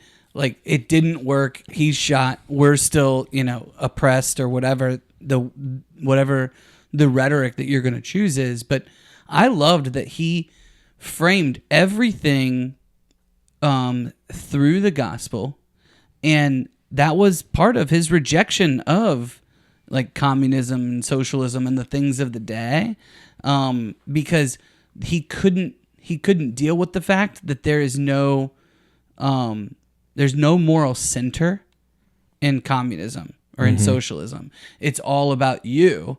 And for him, it was like, it's all about the gospel, and we've got to move people in this direction. And the more America can move here and see this, the less racist it's going to be. And I just, that really came through in this. Yeah. They described him like a prophet. You know, you talked about who does God use? Well, none of the prophets that God used, a lot of the prophets that God used weren't they had a lot of, Oh, dude. Baggage. a lot of things as well. Yeah. Well, so what's interesting is the balance of what's happening with Malcolm X. The two, like you've got Malcolm X who's at the other extreme, and they met, and to my surprise, MLK actually had a big. I think near the end, they both had an appreciation for each other. Yeah. Well, because he leaves the Nation of Islam, he finds out Elijah gets multiple women pregnant in their organization, and I didn't realize that's why Malcolm X was killed. Was he left that group, Nation of Islam? Yeah, he was like, hey, I'm not with this, and I think The guy from the Nation of Islam definitely did not like him. Okay, Yeah. he respected him, but he didn't like him. yeah, but you're right, Rem. Like they don't meet in the middle, but they start to understand each other a lot more. Well, it just makes it. I'd really want to see in history, like if we just took out the morality of it and just looked in history at peaceful protesting versus violent protesting, which one got the better results or the quicker results? I don't know what the answer is. Well, I don't know either. Great quote from MLK on nonviolence. He says, "If the minority was ever going to win, it would have to be from nonviolence. It's simple arithmetic." Yeah, And it's true. Like, if you're the minority, how are you going to win Yeah. with violence? It's just not going to happen. It's Correct. actually, if you really think about it, it's idiotic to think that it's going to get violent. Now, it will get people's attention. Yeah. But to MLK's point, what got their attention most? The violence from the other side getting captured by the media multiple times was the only reason it got any national traction. well, that's one of the things that I wrote down is timing is so much of my his story. gosh. Where he was, him being in Montgomery, Alabama, like Malcolm Gladwell talks about outliers, and it's just like he was the fact that TV, like everybody was just starting to watch TV. There's only a few channels. All this stuff starts to get covered. I mean, So- JFK was that first televised debate, and that's why he won, right? Although they would claim that he won because JFK called Martin Luther King Olive Jr. Branch. in jail. Hey, Richard Nixon didn't. MLK was in jail 29 times. Dude, The quote was, he would never get used to it. I loved how he would always be like, "Oh, I'm not going to pay the bail," so he wouldn't pay the bail. And then do you remember what happened in Birmingham? Yeah, Yeah. somebody paid it for him or whatever. All the white leaders in the town paid it for him, so he It's a couldn't Wonderful use Life. it as Yeah. a soapbox. Not quite the same. Not quite It's the the same thing. At the end of the movie, everyone chips in. Oh man, you know what? We'll do anything for a crossover. We'll do anything for a crossover. Great episode. It's a Wonderful It Life. is a great episode. I do. Okay, so your mention on communism. Here's two things on that. One, your mention of that made me think like, why did he? Maybe he was unaware, I guess, but why did he even allow himself to play so closely to communists, knowing that they were using that angle against him? And then two, he did want to try to get a universal minimum income, I Sure. believe. That's pretty communist, right? Like I'm not. Well, listen. I'm just saying that he rejected the idea because if you're going to go all the way with Marx, religion is the enemy. Right. Like, and so that he just couldn't get on Almost board. an oxymoron. You Like, asked why he just couldn't get on board with that. Yeah. You asked why he played so close to communism, though. Yeah. I think he had to pick his lane. I think he had to. He didn't have. I think it actually says this in the book. He didn't have enough energy to give to addressing anything about the communist allegations or parties or anything like that when he was giving everything to this cause over here. And he's being shot at, and he's being like, What I liked though was that I definitely make sure, like, he was like, look, in all the research that I did, all the phone calls that I listened to, all of his writings, he never leaned in that direction. Yeah. He mentions that multiple But times. I mean, President Trump got, slammed for how many times for not denouncing the Proud Boys? Sure. Oh, you're And- saying why didn't he denounce Correct. it outright? Yeah. I mean, yeah, I think You're saying it's a matter of energy. You only have so much That's energy. what he said. You're also Yeah. building a coalition. Like I'm sure that he wants everybody to be a part of the coalition. Right. Like, Who are you going to turn away? He's trying to change Yes. hearts and minds. I mean, of everyone. And so he believes that the way to do that is through love, right? Yep. Is through the gospel. And if everybody's hearts are changed, then the world will change, essentially. Like he felt like he was, quote unquote, like America's pastor. Yeah. I do think he believed that. Like he was a prophet. Yeah. I think he thought he was a prophet. You guys mentioned JFK, so he actually in chapter 21 it talks about King not being impressed with Kennedy at first. He didn't see any difference between him and Nixon. Yeah. And MLK thought JFK was kind of weak. Yeah. And what's interesting is like maybe that was true until they had all, you know what I mean? Like maybe that led to the strengthening of his politics or his stance or something. Like maybe, I don't know. Maybe it's either. the jaded, now that I learn more and more about politics, I have viewpoints like this, but I hate to think that at some point somebody goes, oh, wait, if I side with this dude, this is going to get me votes. America's moving on this. I need to move on this. Is that me being jaded, or do you get that feel with LBJ? I think that JFK was absolutely that tactician, tactical as a politician. It definitely, I agree. I don't know any politician that wasn't. I agree. I just, and JFK was a very, very good, he's a Kennedy, comes from that family. He knew, he knew what he was doing. I want to move to Because the whole time, him and Bobby and everybody else, they're all still spying on this guy because they think that they think that he's going to disrupt the American way of life. Well, that's another crossover. You mentioned J. Edgar Hoover. Yep. Oh yeah, I have that down here too. You remember Man. Brett's slam poetry in the what was that episode? Killers of the Flower Killers Moon. of the Flower Moon. I can't wait Am to I ask gonna these find guys out if if this he's is the president.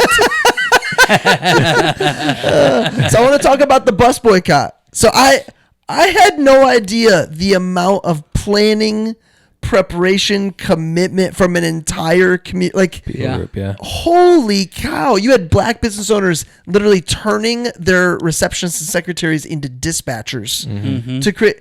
And the amount of I was blown away. It was really incredible. It was incredible. Incredible. And I love that they were like, okay, here's the day we're going to do it. Here's the day we're going to do it. Here's the day we're going to do it.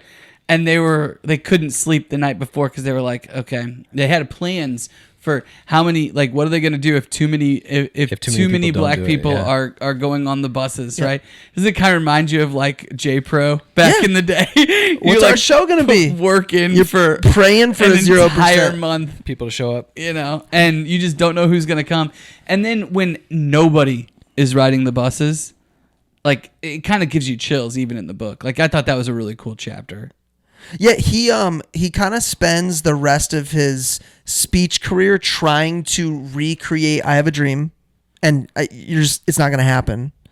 And then he tries to spend the rest of his activist career recreating that boycott, and it's kind of like he hits home runs, like all timer At the beginning. right at the beginning, which creates movement. Now, I will say, from a speech perspective, one of the last speeches he gives in Selma was maybe better than the "I Have a Dream."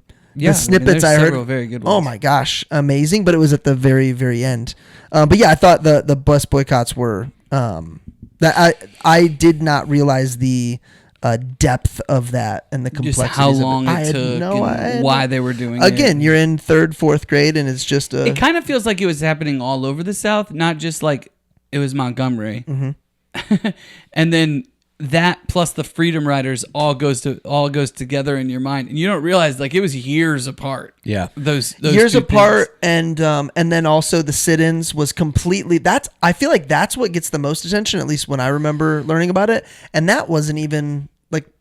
And a lot of pain along the way. That wasn't A lot of, Martin Luther. He just kind of was No. like, "Hey, I'll show up and support you guys." And it wasn't as corporate. It wasn't as planned. It was, it was just some more college grassroots. kids, Yeah, basically. yeah. All right, so here's what's interesting. Chapter 22, says that between the years of 57 and 62 in Birmingham, 17 bombs would explode at churches and homes of civil rights activists with no arrests. Dude. So, like, that level of corruption, when Killers of the Flower and Moon, like the government turning the other way, the state looking the other way, Fever in the cops Heartland. looking the other way, is KKK. infuriating. Yeah. 17 bombs, no arrests. Is there any other situation you guys can think of? And maybe I'm And just then, not by thinking the of way, it. and then by the way, Mark, MLK, like standing on these porches, being like, "We believe in law and order. We're not going to retaliate. We're not going to do these things. Right? We're better than that." I mean, God bless him, man. unbelievable. Yeah. Can you think of any other situation outside of racism that has created that type of complete just, we're going to ignore any justice here at all? Like that any, level. Any type of sexual sense, so like or money, greed. So like anytime you can buy off a whole, order of cops, anytime you can, like the prohibition was not over race. The prohibition was cops looking the other way to take their cut. Like it's mob, typically things like it's that. typically greed. I mean, we covered The Big Short. And by the way, racism was about greed. Like racism started Spotlight. as greed. Well, Spotlight. Spotlight wasn't- Spotlight's a great example. Yeah, Spotlight, yeah. We covered The Big Short. I mean, I think a lot of people, myself included, would argue like we just let the banks off so that So that we so that the financial institutions didn't collapse, Yeah. right? Maybe that was necessary, maybe it wasn't. But the fact that they all just did it because they knew they would get away with it is One guy was arrested. beyond infuriating. should we stop and watch this right now? Big Short. The Big Short. Dude, I always go home after this and I watch something. I might be watching Big Short tonight. But seriously, like the level of looking the other way is crazy to me. Now, here is another thing from chapter 22 that I wrote down is King would preach messages about grace and repentance, but not about stopping the sin. And it seemed to me that was to justify his own weakness for women. Yeah, I mean, I think that Like he didn't go the whole way because of that? Yeah, so like he would specifically not preach about stopping the sin, like in all of his messages. Like the book actually talks about it does, this. yeah. And that's the only thing I could think of is like that's got to be why. Well, I think in general he had a very broad social gospel. Like I've never dove. That's interesting. Tell me more about that. I've never like dove into the overall theology. But what of that's an Martin interesting Luther concept. King Yeah, tell me Jr.. what that means. A social gospel. But it doesn't seem like he took the Bible necessarily as like all true. It talks about that as in terms of what formed him, in terms of his theological convictions when he was in the seminary. Mm-hmm. And I think that like we see this a lot today when you embrace these certain aspects of Christianity, like love and Jefferson forgiveness and grace and these different things that are incredible, right? But we don't stop to recognize like and run from our own sinfulness as a result. And I will say we don't see very much of that from Martin Luther King Jr. like other than like calling out the sinfulness of, So when you say social gospel, you mean a love gospel? yeah. And not only that, but he would talk about the injustices, and we're gonna put that in quotes, like because I don't actually like the quote that you talked about. Injustice anywhere is injustice everywhere, or something like that. Yep.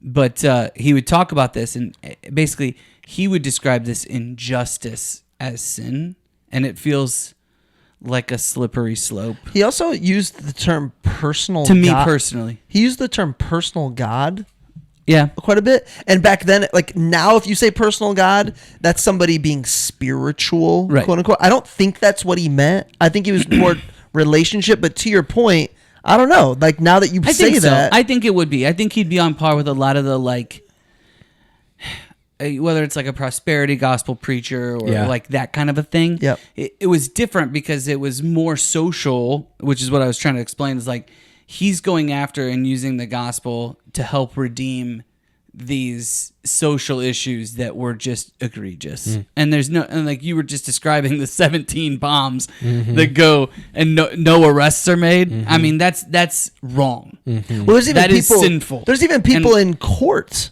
like Correct. we've caught, and they don't even get in trouble. And what he's saying is like, this is wrong. This is sinful. And what is going to overcome this is the gospel. And so it's hard to argue with that, but it's not necessarily complete.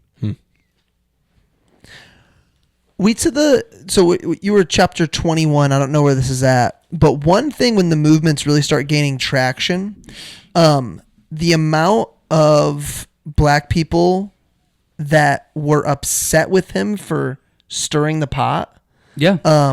What'd you make of that? Did you make of that of like, hey, things are better than they've ever been, stop messing with it? It's like the Hebrews in Egypt. This is Absolutely. Yeah, It's like the Hebrews saying, Yes. Hey, let's go back. Let's go back. We need to go back. We Yeah. enjoyed being Yeah. slaves. We At least had a running good thing. We had a water good thing and- going. Yeah. It's human nature. I mean, things are going to get rocky. So let's just go back to what we know. Like what we know is over here, and that's okay. The unknown is what scares us. You know.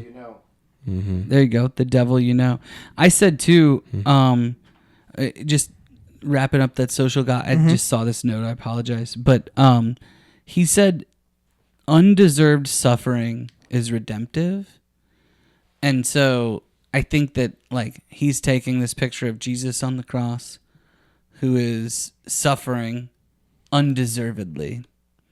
And so we are going to not fight back, but we're going to suffer undeservedly. And that's where the redemption comes from, right?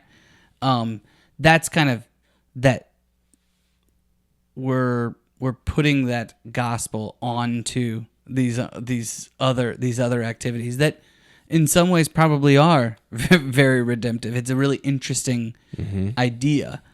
But it might leave the idea that we need a savior, that all of us need a savior, out, right? If we could save ourselves by going through this undeserved suffering. Did I answer your question? Sorry, you did. Brett. Okay. You did. You absolutely did. Thank you. So movements in full swing now. We are post bus boycott. This is becoming national at some point. Yeah. He's getting the attention. He's getting time in front of the president. everyone. I mean, This is where Malcolm X comes out. Is quote. So this is a Malcolm X quote, chapter 28, quoted as saying he's impressed by King's rallies like he was impressed with the Rose Bowl, but while he was having a dream, the rest of us are having a nightmare. Mm-hmm. This dude That's woke such up. a clever turn of phrase. Oh yeah, I mean I was getting some of these Malcolm X quotes, and I was like, I got to read his biography. Yeah, well, Denzel plays him. I know. I want to watch that. But yeah, this dude woke up choosing violence though. Like literally, Yeah. you can tell doesn't want. He says it. I don't want the peaceful protest. I want the battle. I want the war.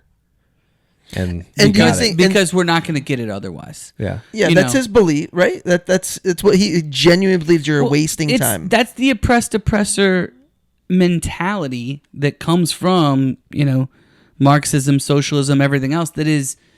It's the competing ideology of the day, right? We're talking about the 50s here after World War II. Like, that is it. The Cold War. It is either it's communism, socialism, or it's capitalism, and they're fighting hand in hand together. Communism, socialism says oppressed oppressor. That's Malcolm X.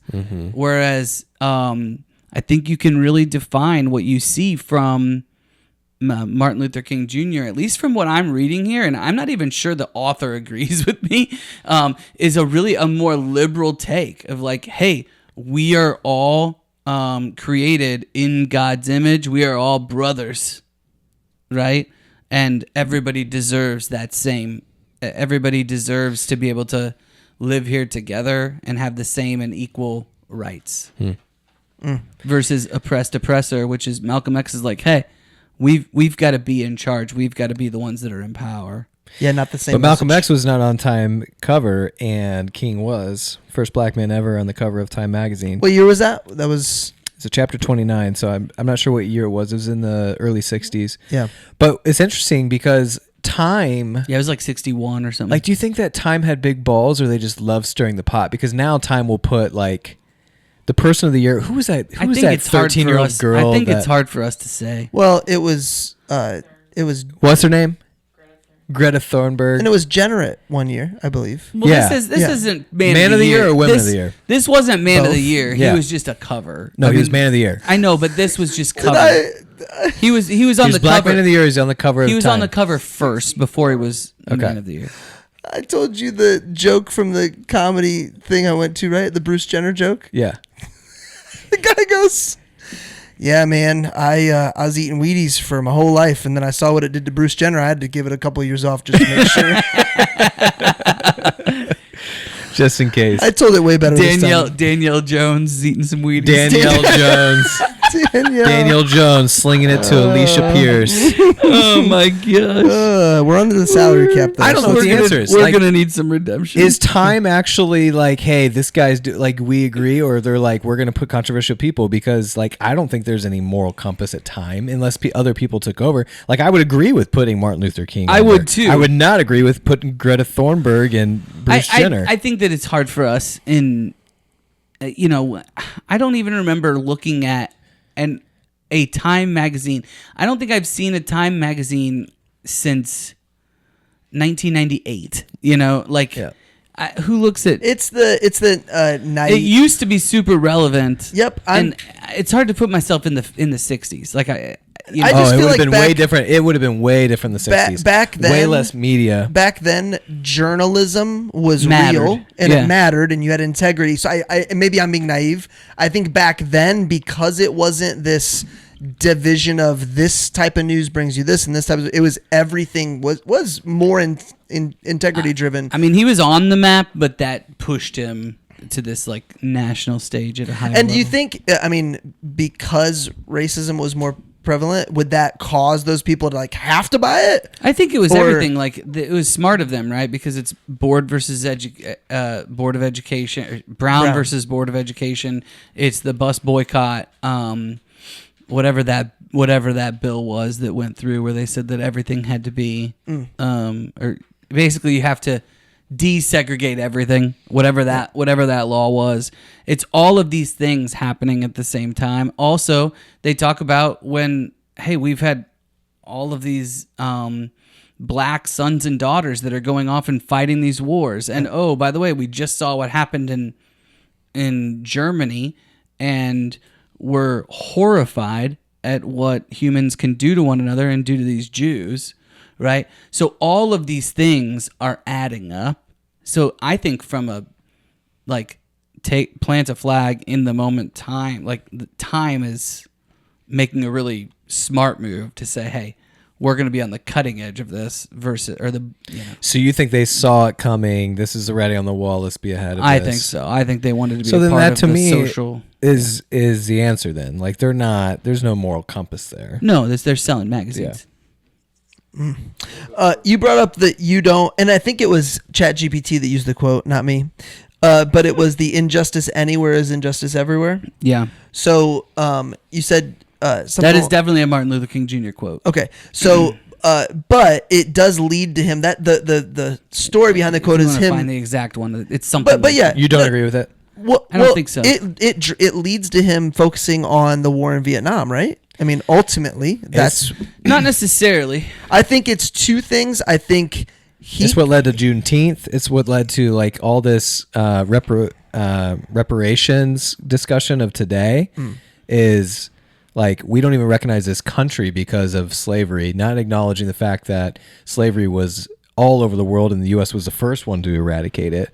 And so that quote, while it sounds good, but it's been is flawed. hijacked. Is right? that the I mean, exact quote? Can we get Let's find a it. producer or something? Injustice anywhere. Injustice I think anywhere it's something like is injustice anywhere everywhere. Injustice everywhere. It's something like that. And now, if It's- he's trying it's to on those- say it's on we all those- need to worry about this, like It's on Tebow's those all over. stupid. It's on those stupid signs. Tebow's all over the place saying, people "Hey, put we in are their all yards. called to fight human trafficking." If that's what he's saying in a less eloquent way, think- I don't disagree with it. I think it's he felt disingenuous only fighting for people's rights in America when he saw. no. Well, yeah, I think what he's saying is if we're gonna value human life, if I'm gonna value human life, then I can't support war. Oh, injustice anywhere is a threat to justice. Oh, that's everywhere. different. That's different. That's a little less very different. hyperbolic. Injustice anywhere is a threat to justice And that is true. Anyway. everywhere. Everywhere. Yeah. I get behind Injustice that. anywhere is a threat to justice. Is it- everywhere. Oh, sorry. Yes, you're correct. Yes. Hair I think today. that, I think here's Goon here's, tomorrow. Here's my problem. It's Name not, that movie. I'm not sure that my problem is with the actual quote. Mm-hmm. Is to how people Mario. You guys don't know that movie? Well, I didn't hear it because I was Hair in the today, goon tomorrow. Maybe I don't know what it is. I It don't Little know Bunny that. Foo? I don't have any idea. Well, I haven't seen it. I think my problem is with the Hopping way through that the people forest. is the way that people describe injustice or the way they think about injustice. Like, oh, They confuse it if with this bad thing happens to me, that's injustice, and this can't be happening because injustice anywhere is a threat to justice everywhere. Well, and that gets in the conversation of equality is equal outcomes, which is not the case. Like equity. yes, Yeah. and I think So I'm picking up what you're throwing down. It bothers me. Yeah. Maybe it's true. Maybe I don't know, but like something doesn't feel like it doesn't land quite right. Yeah. I don't necessarily disagree with the premise. So he is on this. Quite the streak of everything he touches is turning to gold, and then Can we talk? He said Vietnam. He says politically unwise but morally wise. Yeah. The Vietnam's speech. kind of his undoing. it is. But he's willing. I feel like I He appreciate. was talking him. about the speech, though. He said this. I felt the speech was morally wise, even if it was politically unwise. Well, not just that, but he keeps talking about it. I think- He's hammering But on if it's what about Vietnam. part of me like if it's what he believes is right to do, even if he's going to get crushed for it, I respected that. And history kind of proved him right too. Yeah, it did. But I also feel like he needed to almost move on from the civil rights movement because he's just taken L after L after L. He has they have the Soldier Field thing and a couple thousand people show up. They were hoping for like 100,000. It's just he's like the plague. have Nobody you guys seen wants the anything. trial of the Chicago 7? Oh, Dude, It's on it's Netflix. popped up Series, so right? many No, times it's a for movie. me. It's a movie. Yeah. And it is very good. Aaron Sorkin, I think, touches it. Well, of it's, course. Yeah, it's phenomenal. this is basically like the Aaron Sorkin podcast. It should be. But it's so they met with the city ahead of time to say peaceful protest is coming. I'm trying to figure out where I wrote this down. They reported me dead, but I didn't agree with all that. Meredith, remember that? I didn't agree with all that. But you can feel it start to come and head in the writing. Like this is where he starts going into, hey, the end is coming. Yeah. Malcolm X gets shot. JFK gets shot. He has Robert accepted Kennedy. it. He has literally He accepted says, it at one point. Yeah, he says, I feel like that will be me. Yeah, he knows. JFK gets killed and he he's says, getting "This death is going to happen to me He's also." getting death threats all the time. Like he knows it's coming. He's answering phone calls at 2 a.m. of people threatening his life, and he's For just- years. Yeah. So Jesse Jackson was with him when he died. Did you guys know that? I know. Well, once I read the book, yes. Well, I did. Well, I it's did just know it's ironic because we're at Because the time of he this just recording. died. Jesse Jackson has died within the last 48 hours. Yeah. Really interesting funeral. Have you seen some of the stuff coming out of it? No. So Obama spoke, Kamala spoke, Biden spoke. Jesse Jackson's son got up and basically said, "None of you guys knew my father," because they just made it a whole political play. Said it to them.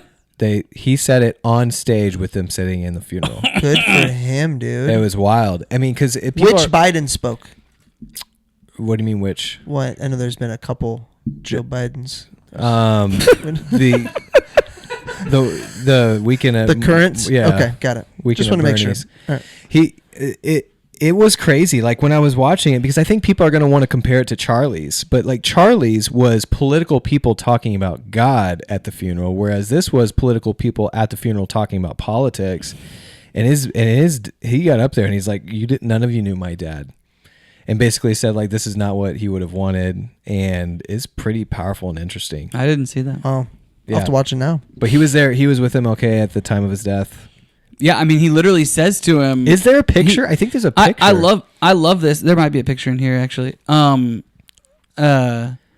He says, "Hey, I want you to." This isn't to Jesse Jackson, but it's right before he says something to Jesse Jackson about like coming over for dinner, because Jesse's gonna come over for dinner, and then he says to this other guy, "Hey, I want you to perform this song, Ben." And the song that he has him say is "Take my hand, precious Lord, tonight."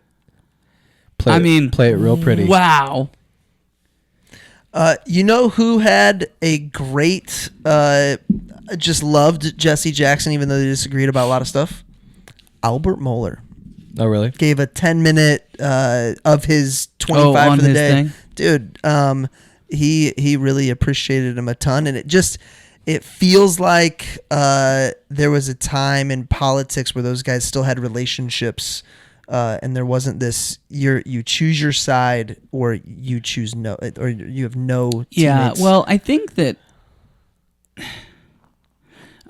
what they're doing today is all of these guys like off camera, and when they're not talking to the media, they're all going out. They're having drinks together. They're laughing about the ways in which I think that they're all laughing about the ways in which they're dividing the American populace, because it just continues sad. to keep That's them really in power. sad. I absolutely think they're all just friends. Well, it's creating some intense tribalism elsewhere. It works. It continues to keep them in power, right? But you look at it, and nothing really changes. Like I was thinking about this with like us going to war with Iran, right? It's like nothing really changes. I mean, if Biden would have been president and he would have done this stuff in Iran, every Republican would have been up in arms and talking about how terrible it was, right? And they'd have been like, "Oh, Trump's the guy that didn't go to war. We didn't do any new wars. He was backing us out of these things." Mm-hmm. Now Trump's going to Iran, and most of the Republicans are It's figuring so out lazy, a way to say that it's It's good. so and lazy. all the liberals who would have been behind Biden and Harris for doing it are saying the opposite. It's just so frustrating. It's beyond annoying to me. You know who the character at the center of the media that's so interesting to me is? Bill Maher. Yeah, Dude, I agree. I'm a big fan. His stuff is I'm a crazy. big He'll fan. play a quote for a guy who thinks he's talking about Trump, and he's like, "That was actually about Obama." Yeah. 10 years ago. I And agree. was like, whoa.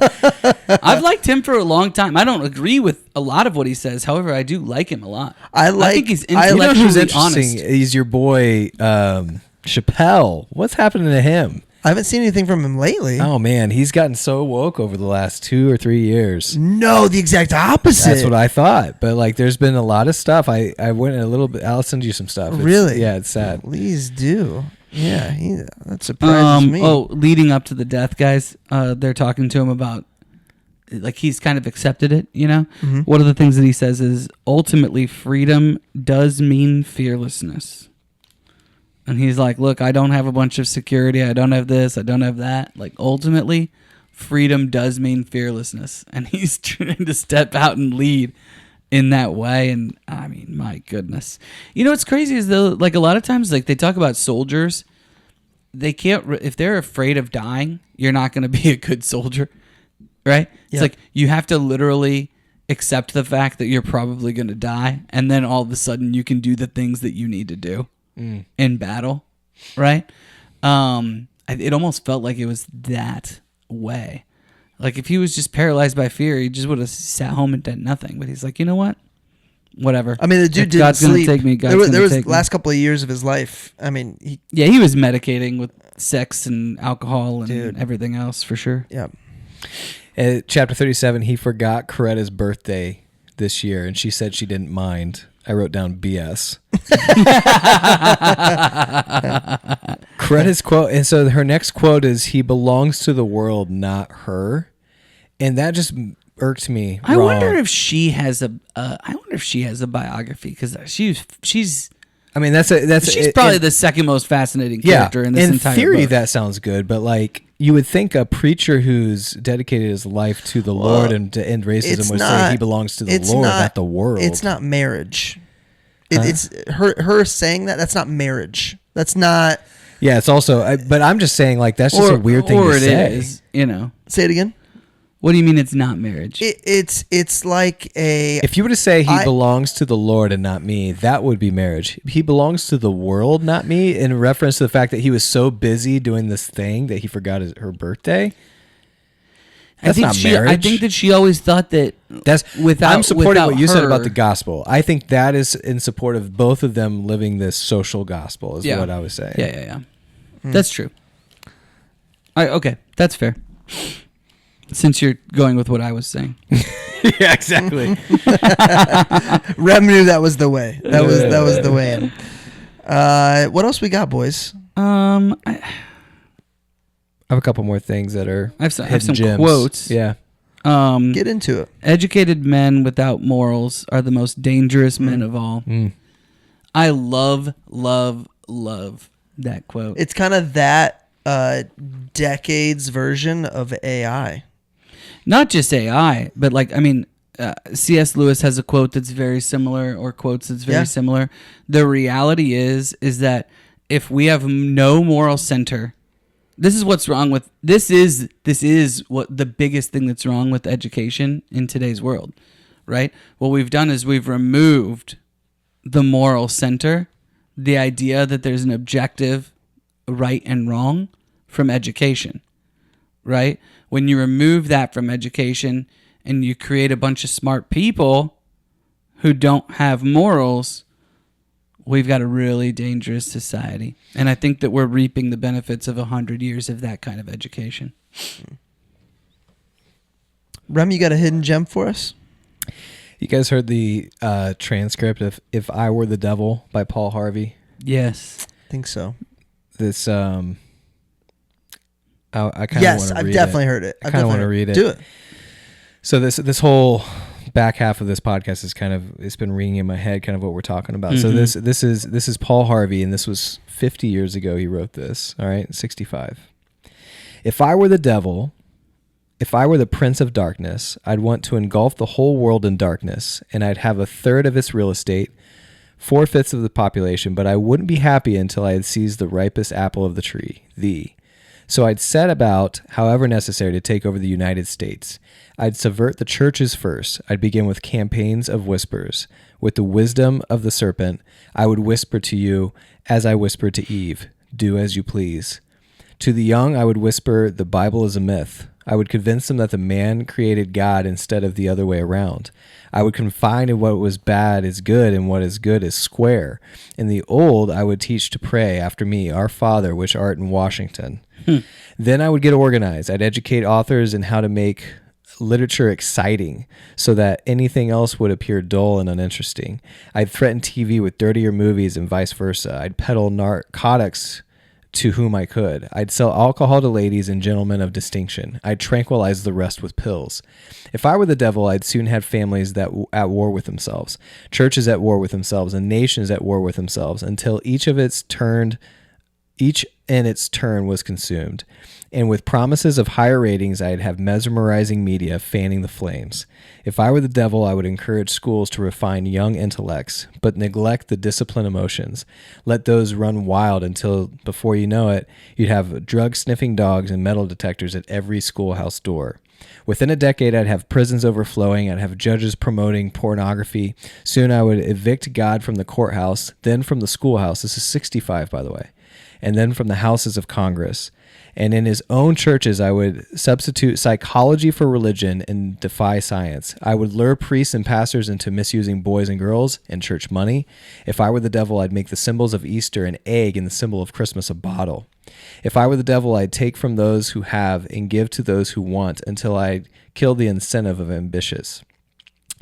And what do you bet I could get the whole states to promote gambling as this way to get rich? I would caution against extremes and hard work and patriotism and moral conduct. I would convince the young that marriage is old-fashioned, that swinging is more fun, and that what you see on TV is the way to be. And thus I would undress you in public, and I would lure you into bed with diseases for which there is no cure.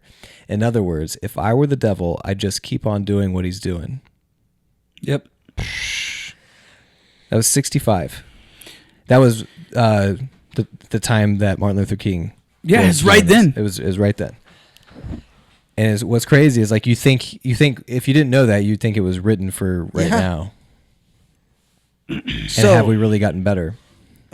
The gambling one really hits home right now. well, that one, and there's literally a court case right now of there's a transgender senator, I believe, that is fighting to not have a state have a age limit on pornography because young people that are thinking about transitioning need that as education.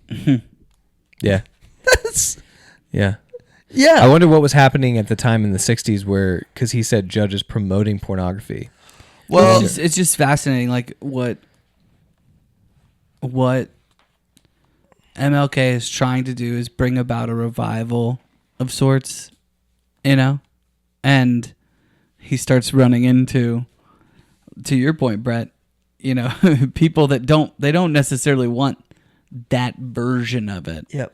Because it's about something greater than themselves versus about themselves. Yeah. Which is what we always are going to go back to as humans. It's the sin, literally as old as Eden. Did God really say that? I don't think God really meant that. I'm gonna take this fruit because I think it's good, even though he said it's not. Last thing I have. The night before his death, King delivered his famous "I've been to the mountaintop" speech in Memphis. In it, he said, "I've seen the promised land. Yeah. I may not get there with you." And less than 24 hours later, he was gone. Mm-hmm. They were removing prayer from schools, Bible reading from schools.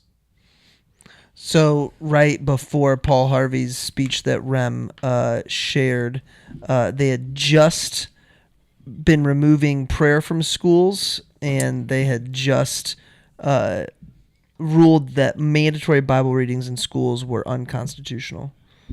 So, yeah. Haven't changed much since then. I found it shocking how many people that died right after MLK Jr. So Robert Kennedy, MLK Jr.'s brother, his mother, all pretty immediate. And I don't know how his mom died. I feel like all of them were not natural death, though. I can't remember. Yeah. Crazy. There was riots in 100 cities. I wrote that down. It lit the nation on fire is what the way that he writes this.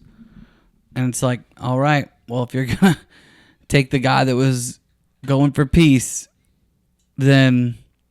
But that is what's interesting about Charlie's death is that did not happen. No, it didn't. You can argue that it was a different cause, but man, it's just interesting. I don't even know what to think of it. I don't even know. It's just interesting to me. Yeah, I mean, I don't know that I think I'd probably hesitate to put him on the exact same level, but there was a sense that he was trying to bring about a revival in a similar way. Mm-hmm. You know?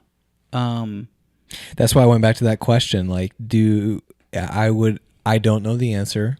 I know morally I don't believe in violent protesting, but it would be interesting to see historically if it was effective hand in hand with the peaceful protesting. I do think it's hard to argue that what MLK Jr. did from a nonviolent perspective wasn't effective. Yeah. Yes. Multiple civil rights bills that got passed, some real momentum. It just didn't happen as fast as what everybody wanted it to. I think we're still dealing with a lot of the different things, but as generations continue to die, I mean, I know that sounds terrible, but like as generations of people continue to die who didn't grow up. Well, yeah, we just talked about this a certain way with Fever in the Heartland. Like our grandfathers Yeah. were the sons of probably, absolutely within, what do we say, 85% certainty members of the Ku Klux Klan. Totally. Like, that's My grandpa would have been, I guess, I can't remember when Martin Luther King Jr. was born. My grandpa was born in like 1920 or something like that. You know, he would have seen all of the same stuff. Yeah. I mean, He died at 37 or 38. 39. Okay. Yeah. Okay, so he contemplated retiring at 35. That's when he really thought about hanging out. Imagine the stress. I Yeah. mean, it just would have been. I mean, But yeah, to your point, as those unbelievable. beliefs die off, as those, I think so. Yeah. I think the trouble that we run into now is kind of what I was talking about. Was now we've got no objective truth, and we've adopted this mindset of oppressed and oppressor. Politically. Yeah. Well, Yeah. but just as a society, Yeah. you know, we're really buying into it more and more, and we need to get back to the more truly liberal roots, which is like, hey, we're all created in God's image, you know, pursuit of life, liberty, and the pursuit of happiness, right? well, that's something I wrote down in my notes was, don't forget that the word liberal at the time of this happening is not the same as the word liberal Calm down, Brett. right now. Calm down. Well, Yeah. it's not, and I mean that is true. Yeah, Yeah. yeah. All right, Progressive might have been the same. rating time. My narrator rating is a 9. is a 9. Yeah, he was awesome. If you're gonna listen to it, listen to it. Yeah, and the book for me was a 9. I needed it. I would say the book, if I'm recommending to others, I'll give it an 8.5, 8.6. I mean, it's a great That's good. book. I mean, it won an award. I'm an 8. Pretty good biography. To Like, have well a- done. to have- Biographies can be tough to do. Dude, a 20-hour listen that doesn't have a dry spot that you can't wait to get over is not easy to accomplish. Yeah, I think there were some of those spots for me. I'd put it like an 8.5. Yeah.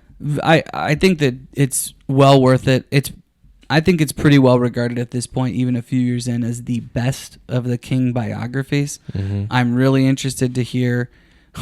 I'm fascinated to hear when the rest of the tapes come next out. year when the tapes come out, I think we'll see a movie within 12 months. Oh, I think so too. For between this, it probably has already started, but the tapes coming out might I'm be like shocked there's not a movie that's already knocked this out of the park. Yeah, I couldn't think of any. I looked them up, and then none of them definitely. Obviously, not like he known. plays a role in different movies, right? But Yeah, like Forrest Gump. yeah. Mine's Forrest Gump.